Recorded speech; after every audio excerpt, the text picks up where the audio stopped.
महीनों से हो रही मूसलाधार बारिश ने पूरे गांव को ठप कर दिया है। सड़कें कीचड़ से भरी हैं और मुरारी सेठ अपने दहाड़ते हुए ढाबे के सामने खड़े परेशान नजर आ रहे हैं। जीतू, ये बारिश तो रुकने का नाम ही नहीं ले रही। देख, छत से पानी सीधा तवे पर गिर रहा है। अगर ऐसा ही चलता रहा तो एक दिन पूरा ढाबा ही बह जाएगा गंगा में। सेठ जी, गंगा तो यहाँ से 50 कोस दूर है। ये तो बस नाली का पानी है जो ढाबे में घुस आया है। लेकिन आपकी बात सही है, अगर एक हफ्ता और बारिश हुई तो हम मछली की जगह मेंढक तलने लगेंगे। चुप कर बदतमीज, मजाक सूझ रहा है तुझे? और उधर मेरी दुकान का चूल्हा बुझने वाला है। मैंने सोच लिया है, जब तक ये बारिश थमे नहीं ढाबा बंद रखेंगे, नहीं तो नुकसान ही नुकसान होगा। सेठ जी, ढाबा बंद कर दिया तो मेरा पेट भी बंद हो जाएगा। मैं 20 साल से आपके ढाबे में काम कर रहा हूँ, कभी भूखा नहीं सोया। अब क्या बारिश की वजह से भूखा रहना पड़ेगा? तू फिक्र मत कर, तेरे लिए तो घर में आटा दाल है ना। आटा दाल से पेट भरता है, मगर मन तो मछली भात का ही है। बारिश में मछली करी की जो बात है वो दाल रोटी में कहाँ। तू भी ना जीतू, बारिश में सबसे ज्यादा तुझे ही फिक्र मछली की है। खैर, मैं यही सोच रहा हूँ कि जब तक बादल साफ नहीं होते दुकान बंद ही रखूं। नुकसान से बचना जरूरी है। गांव वाले बारिश में छाता लिए कीचड़ से बचते हुए चल रहे हैं। अरे भाई, ये बारिश तो सारी हद पार कर गई। मेरे घर में तो कल रात एक मछली ही तैरती हुई मिल गई। मछली मिली तो अच्छा हुआ, कम से कम आज की करी का इंतजाम तो हो गया तेरे घर में। अरे छोड़ो मछली की बात, मुरारी सेठ का ढाबा बंद हो गया है, सुना है? अब मछली करी और पकोड़े कहाँ मिलेंगे? क्या? मुरारी सेठ का ढाबा बंद? ये तो बड़ी बुरी खबर है। बारिश में तो मछली खाने का असली मजा आता है और अब वही दुकान बंद हो गई। सेठ जी को डर है कि ढाबा बारिश में बह जाएगा। अरे भाई, इतने साल से खड़ा है वो ढाबा, अब क्या बहेगा? अरे रुको, सुना है गोपाल ने अपनी मछली की रेहड़ी बंद करके इस बरसात के लिए नया ढाबा खोल लिया है। गोपाल? वो कंजूस गोपाल? अरे उसकी रेहड़ी पर तो इतनी छोटी मछली के टुकड़े मिलते थे कि लगता था मछली नहीं, मछली की याद खा रहे हैं हम।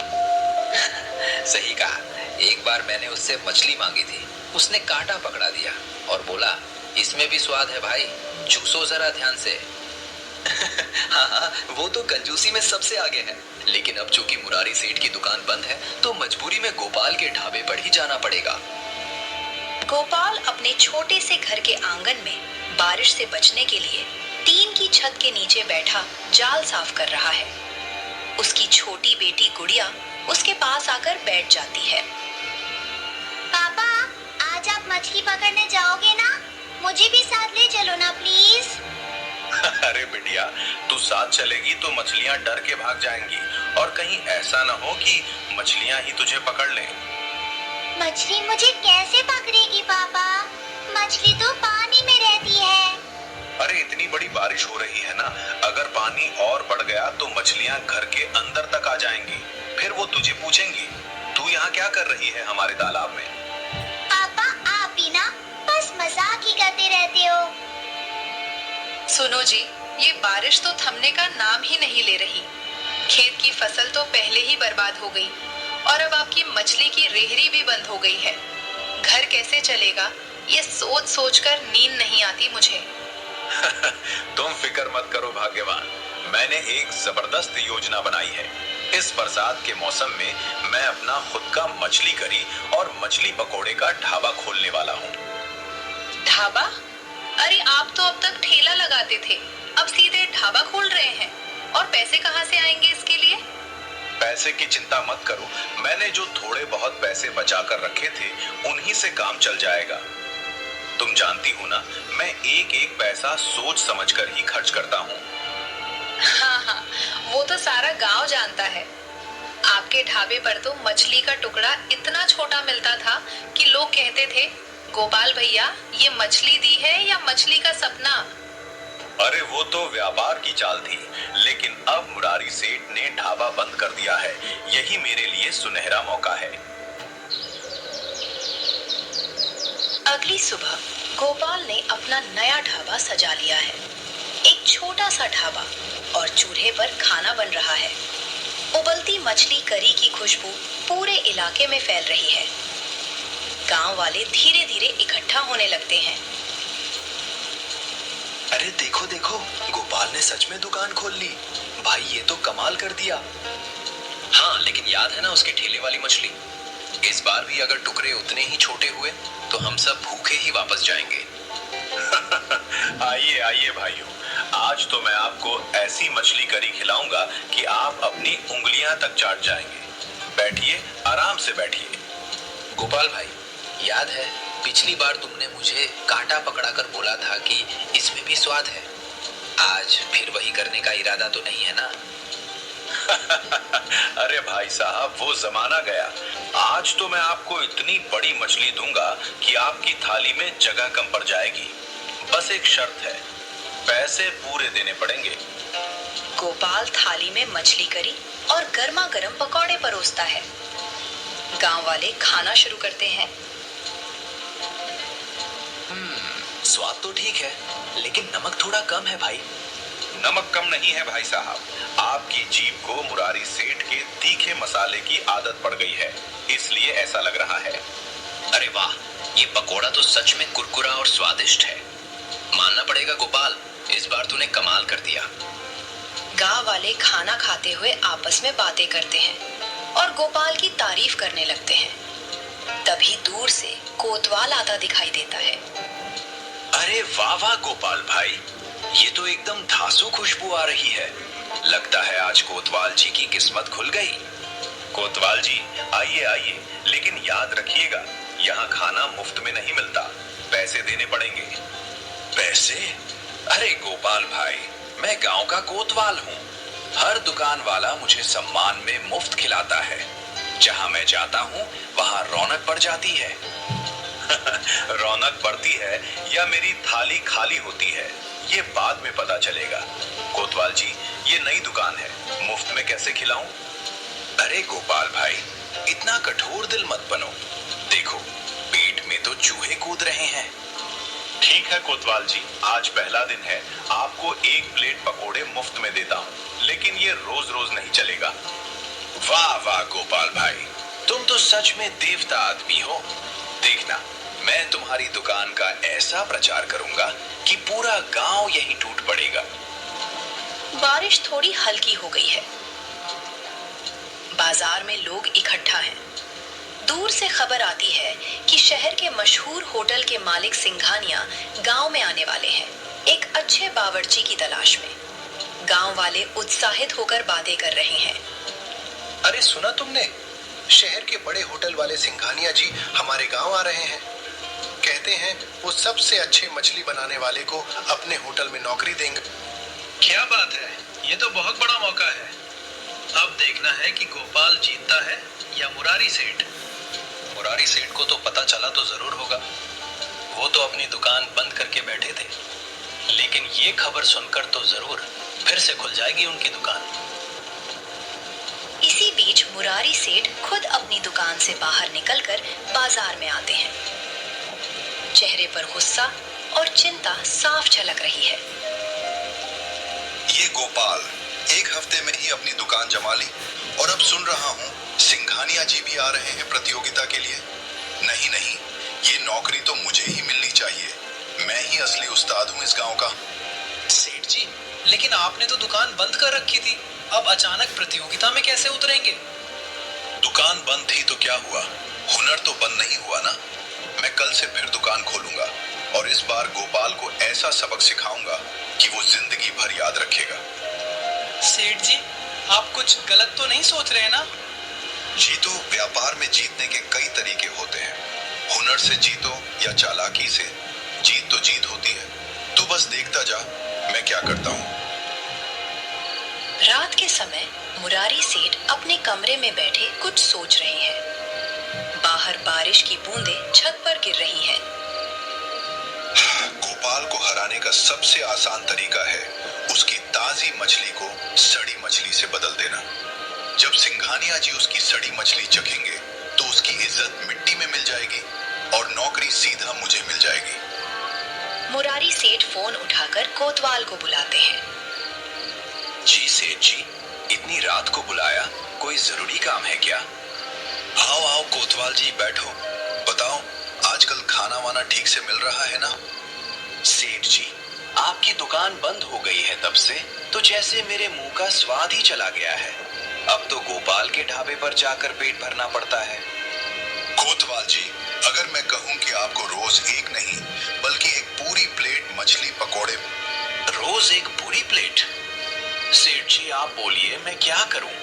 आपके लिए तो मैं चांद तारे भी तोड़ लाऊं, ये तो फिर भी मछली पकोड़े की बात है। बस आज रात चुपचाप गोपाल के ढाबे से ताजी मछली उठाकर उसकी जगह ये सड़ी मछली रख देना। किसी को पता नहीं चलना चाहिए, समझे? समझ गया सेठ जी, सड़ी मछली वहां रखनी है, ताजी मछली यहाँ लानी है, बस इतना ही ना? ये तो बच्चों का खेल है मेरे लिए। शाबाश, जाओ अब, और याद रखना ये बात किसी को पता नहीं चलनी चाहिए, नहीं तो प्लेट तो दूर, मैं तुम्हारा नाम भी नहीं लूंगा। घनघोर बारिश में कोतवाल टोकरी उठाए कीचड़ में फिसलते संभलते गोपाल के ढाबे की तरफ बढ़ रहा है। तभी रास्ते में उसे गोपाल टकरा जाता है, जो अपनी दुकान बंद करके घर लौट रहा था। अरे कोतवाल जी, आप इतनी रात को इस बारिश में कहाँ जा रहे हैं? और ये कैसी बदबू आ रही है आपकी टोकरी से? कोई बदबू नहीं है गोपाल भाई, ये तो बस मैं यूं ही टहल रहा था। टहल रहे थे इतनी बारिश में टोकरी लेकर? कोतवाल जी, मुझे झूठ बोलना नहीं आता, लेकिन मुझे ये पता है कि जब कोई झूठ बोलता है तो उसका चेहरा बिल्कुल आपके जैसा हो जाता है। सच सच बताइए, इस टोकरी में क्या है? ये तो सड़ी हुई मछली है कोतवाल जी, इसकी बदबू से तो पूरा मोहल्ला भाग जाएगा। ये आप कहाँ ले जा रहे थे? गोपाल भाई माफ करना, ये सब मुरारी सेठ का प्लान था। उन्होंने मुझे तुम्हारी ताजी मछली बदलकर सड़ी मछली रखने को कहा, ताकि कल सिंघानिया जी के सामने तुम्हारी बेइज्जती हो जाए और नौकरी उन्हें मिल जाए। क्या मुरारी सेठ इतना नीचे गिर सकते हैं? मेरी मेहनत को बर्बाद करने के लिए इतनी बड़ी चाल चल दी? कोतवाल जी, आपको तो पता ही है मैं भी कम नहीं हूँ। एक बात बताइए, अगर मैं आपको रोज 10 प्लेट मछली पकौड़े दूं मुफ्त में, तो क्या आप मेरी एक बात मानेंगे? 10 प्लेट? सेठ जी तो 1 प्लेट दे रहे थे और आप 10? बोलिए गोपाल भाई, क्या करना है? बस ये सड़ी मछली चुपचाप मुरारी सेठ के घर रखाओ, किसी को भनक भी नहीं लगनी चाहिए। और हाँ, इसके ऊपर इतनी सारी बर्फ डाल दो कि ये सड़ी हुई नहीं बल्कि ताजी मछली लगे, और इसकी बदबू भी पूरी तरह दब जाए, नहीं तो सेठ को पता चल जाएगा। समझ गया गोपाल भाई, अब से मैं आपकी तरफ हूँ, 10 प्लेट पकोड़ों की तरफ। मुरारी सेठ को तो पता भी नहीं चलेगा कि उनकी अपनी चाल उन्हीं पर उल्टी पड़ने वाली है। पूरा गांव प्रतियोगिता के मैदान में इकट्ठा हो गया है। बीच में 2 चूल्हे लगे हैं, एक गोपाल का, एक मुरारी सेठ का। सरपंच जी, सिंघानिया जी, कोतवाल और गांव वाले सब मौजूद हैं। आज हमारे गांव के लिए बड़ा दिन है। शहर से आए सिंघानिया जी अपने होटल के लिए सबसे बेहतरीन मछली बनाने वाले बावर्ची की तलाश में हैं। हमारे गांव के 2 नामी रसोइये मुरारी सेठ और गोपाल आज अपनी कला दिखाएंगे। जो भी सिंघानिया जी को सबसे बेहतर लगेगा उसे शहर के होटल में नौकरी मिलेगी। भाइयों, मैं वर्षों से इस काम में हूँ और अच्छा खाना पहचानने में मुझे देर नहीं लगती। आइए शुरू करते हैं। पहले गोपाल जी अपना पकवान पेश करें। गोपाल आगे आकर अपनी मछली पकौड़े की थाली सिंघानिया जी के सामने रखता है। सिंघानिया जी एक टुकड़ा उठाकर चखते हैं। वाह, ये तो असाधारण है। मसालों का संतुलन, मछली की ताजगी और तलने का तरीका, सब कुछ बेहतरीन है। गोपाल जी, आपने सच में कमाल कर दिया। गोपाल गर्व से मुस्कुराता है। मुरारी सेठ का चेहरा तनाव से भर जाता है। कुछ गड़बड़ लग रही है, लेकिन नहीं नहीं, मेरी टोकरी में तो असली ताजी मछली है। कोतवाल ने कल रात ही बदली थी। घबराने की कोई बात नहीं। अब मुरारी सेठ जी की बारी है। कृपया अपना पकवान पेश करें। मुरारी सेठ आत्मविश्वास से अपनी मछली पकौड़े की थाली सिंघानिया जी के सामने रखते हैं। सिंघानिया जी एक टुकड़ा उठाकर मुंह में डालते ही तुरंत थूक देते हैं। चेहरे पर घोर घृणा के भाव आ जाते हैं। ये तो सड़ी हुई मछली है। इसकी बदबू ही बता रही है। मुरारी सेठ, ये आपने क्या परोस दिया मुझे? इतने साल के अनुभव के बाद भी आप इतनी बड़ी गलती कैसे कर सकते हैं? ये जरूर गोपाल की चाल है। उसी ने मेरी ताजी मछली बदल दी होगी। लेकिन मुझे तो इसमें कोई बदबू नहीं आई। मैंने तो ताजी मछली ही रखी थी। सिंघानिया जी, मुझे फंसाया गया है। मुरारी सेठ जी, इल्जाम लगाने से पहले जरा सच्चाई भी सुन लीजिए। सच तो ये है कि आपने ही कल रात कोतवाल जी को भेजकर मेरी ताजी मछली की टोकरी चुराकर उसकी जगह सड़ी मछली रखवाने की कोशिश की थी। पूरा मैदान हैरानी से भर जाता है। सरपंच जी आगे आते हैं। ये बहुत गंभीर आरोप है गोपाल। क्या तुम्हारे पास कोई सबूत है? सरपंच जी, मैं सच बता देता हूँ। मुरारी सेठ जी ने मुझे गोपाल की ताजी मछली बदलकर सड़ी मछली रखने को कहा था, लेकिन रास्ते में गोपाल भाई मिल गए तो मैंने उन्हें सब सच बता दिया। फिर गोपाल भाई ने मुझे 10 प्लेट पकोड़ों का लालच दिया। मैं मान गया और सड़ी मछली मुरारी सेठ के घर रख आया, जबकि उनकी ताजी मछली गोपाल भाई को दे दी। और उन्होंने ये भी कहा था कि ऊपर से ज्यादा बर्फ डालना, ताकि मुरारी सेठ को पता ना चले कि ये सड़ी हुई मछली है और इसकी बदबू भी बाहर ना आए। अरे गोपाल, तेरी असलियत सामने आ गई। तूने ही मेरी ताजी मछली बदलवाई है। मुझे बदनाम करके मुरारी सेठ को हराना इतना आसान नहीं। वाह वाह सेठ जी, उल्टा चोर कोतवाल को डांटे। अरे सेठ जी, लगता है उम्र के साथ साथ आपका दिमाग भी छुट्टी पर चला गया है। शुरुआत तो आपने की थी, मेरी ताजी मछली बदलवाने के लिए कोतवाल को भेजा था, और अब दोष मेरे सिर मड़ रहे हैं। गोपाल, तूने मेरे साथ बहुत बड़ा धोखा किया है। याद रख, आज तो तू बच गया, लेकिन एक दिन मैं तुझे इसका मजा जरूर चखाऊंगा। सरपंच जी, मुझे तो लगता है ये दोनों नौकरी नहीं, एक दूसरे को हराने आए हैं। थोड़ा और इनकी मछली खा लेता तो होटल नहीं, सीधे अस्पताल पहुंच जाता। तो ये पूरा मामला साफ हो गया। मुरारी सेठ, तुमने ही सबसे पहले चालाकी करके गोपाल को हराने की कोशिश की। अपनी ताकत और हुनर पर भरोसा करने की बजाय धोखे का सहारा लिया। सरपंच जी, मुझे माफ कर दीजिए, लेकिन मैंने तो सिर्फ। और गोपाल, तुमने भी कोई कम गलती नहीं की। तुम्हें पता चल गया था कि ये सड़ी मछली है, तो तुम्हें इसे तुरंत फेंक देना चाहिए था और सच्चाई सबके सामने लानी चाहिए थी। लेकिन तुमने भी बदले में वही चाल चली। सिंघानिया जी, उनके चेहरे पर गंभीरता और दुख दोनों झलक रहे हैं। पूरा मैदान शांत हो जाता है। सबकी नजरें उन पर टिकी हैं।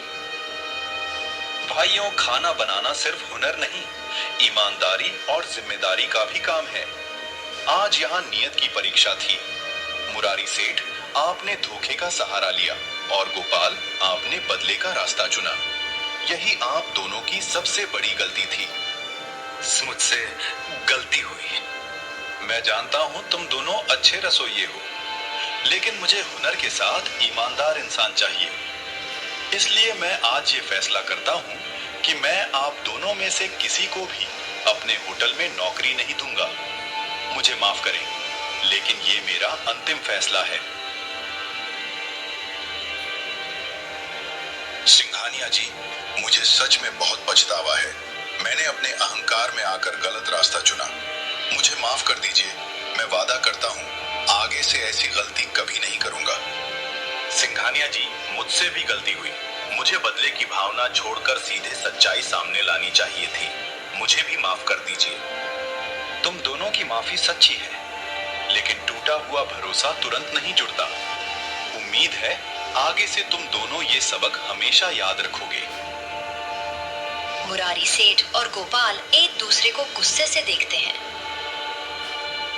ये सब तेरी वजह से हुआ गोपाल। अगर तूने कोतवाल को 10 प्लेट का लालच न दिया होता तो मेरी असली मछली सुरक्षित रहती। अरे मुरारी सेठ, पहले तो आपने ही चाल चली थी मेरी मछली बदलने की। अगर आप ईमानदारी से प्रतियोगिता में उतरते तो आज ये दिन देखना ही नहीं पड़ता। तू मुझे ज्ञान मत दे। तेरी उम्र मेरी दुकान की उम्र से भी कम है और तू मुझे सिखा रहा है ईमानदारी। उम्र से क्या होता है सेठ जी, अक्ल की बात है। आपने बरसों का अनुभव धोखे में गवा दिया और मैंने भी नादानी में बदले का रास्ता चुना। दोनों बराबर के दोषी हैं, फिर मुझ पर ही इल्जाम क्यों? गांव वाले दोनों की नोक-झोंक देखकर जोर जोर से हंसने लगते हैं। अरे देखो देखो, दोनों उस्ताद अभी भी एक दूसरे को दोष दे रहे हैं। नौकरी तो गई हाथ से। सच में अब दोनों को मिलकर एक साथ दुकान खोलनी चाहिए। नाम रखना चाहिए धोखे वाली मछली भंडार।